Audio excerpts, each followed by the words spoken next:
Hello everybody.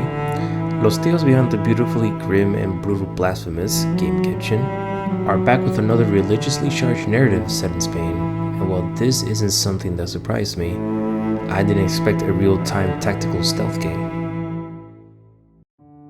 The year is 1799 in Pyrenees? Spain. Atop a mountain lies an isolated and seemingly secluded monastery where usual religious practices occur and the physically and mentally ill are taken care of, or so the outside world believes. It was not until one day like any other, Father Alfredo Martin, once welcome as a guest, now abused as a prisoner, witnesses a woman get dragged by the guards. As he investigates, he notices that the more aggressive than usual actions of the guards. Father Martin gathers a group willing to help him rescue the woman, though not intentionally. But the final encounter doesn't end too well, but they find the potential source of the corruption, or at least what the most corrupt seek. The Stone of Madness is a real-time tactical stealth game, meaning that the whole game's mechanics are centered around sneaking around and avoiding the lines of sight and suspicion as you venture through the corrupt monastery, trying to escape and uncover secrets. While Father Martin did take center stage, there are 4 other troubled individuals who, just like you, are climbing away for freedom. Whatever weakness Father Martin has won't matter thanks to his group's strength, and vice versa, as everyone has their own sanity-draining fear. But each night, after you've done your sneaky escapades, there's time for everyone to help each other.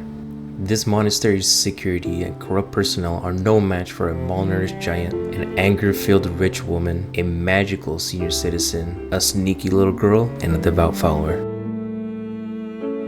The terror he felt towards the darkness had paralyzed him. Father Martin finds poor Eduardo locked in a dark room. The malnourished giant is afraid of everything, especially the dark, as he was locked in solitary confinement for who knows how long. The menacing stature he carries contrasts his gentleness, but he uses that strength and compassion to help his teammates. He's able to pick large planks to create access to locations, throw rubble to distract guards, loot quickly in the dark, and break open locked doors, boxes, and anything else locked with a crowbar.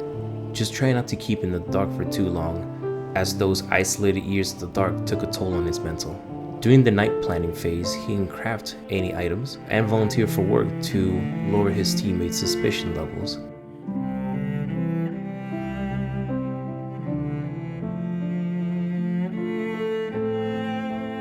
Tenacity, agility, and execution. Leonora isn't afraid to take matters into her own hands, even if it means to soil her hands in blood. But she isn't heartless. Her temper problems allow her to hurt or even kill those who imprison her, but the guilt of her actions can still harm her. She was sent here to calm her rage-fueled outbursts, only to be treated so inhumanely, fueling them even more. One does wonder how someone with so much fire in them is deathly afraid of it. She's able to knock out people or kill them, climb walls to access points unreachable by others, sometimes being able to tie a rope to allow access to others, and lockpick locks. During the night planning phase, she can play her violin to increase her teammates' sanity, bribe guards to lower suspicion, and sell items in the black market to gain money.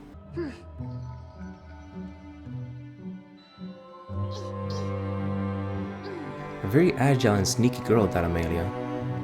The typical 7-year-old child who gets too bored with homework that nuns give her, so she snoops around the monastery using the tunnels only she can fit through, helping Father Martin, as Agnes told her he's the key to living this place.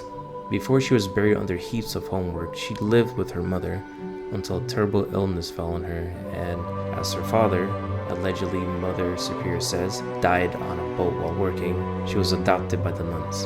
Her small stature allows her to crawl through tunnels around the monastery, cross through fences, and pickpocket anyone and anybody. She's also able to set traps such as chocolate to attract people or mouse traps to slow people. Just keep her away from the gargoyle statues. They're scary. During the night planning phase, she can play with others, increase both of their sanity levels. A kind-hearted but gossipy old witch, that Agnes, though very quick for her age, and even if she isn't able to climb or do any athletics, She sees and knows so much, and it's not because of her magic, but because she talks and knows who to talk to. Though it's true that her strongest factor is her magic, but that comes with a price, as magical and protective objects harm her magical prowess, such as mirrors. She can gather plants that she can use for her spells or create medications, turn off and on fire resources, trip people who get alerted by placing a curse on them, and look into chests and pockets to see if they're worth their time. During the night planning phase, she's able to create medicine to heal others, and prepare the spells that she can use when roaming the monastery.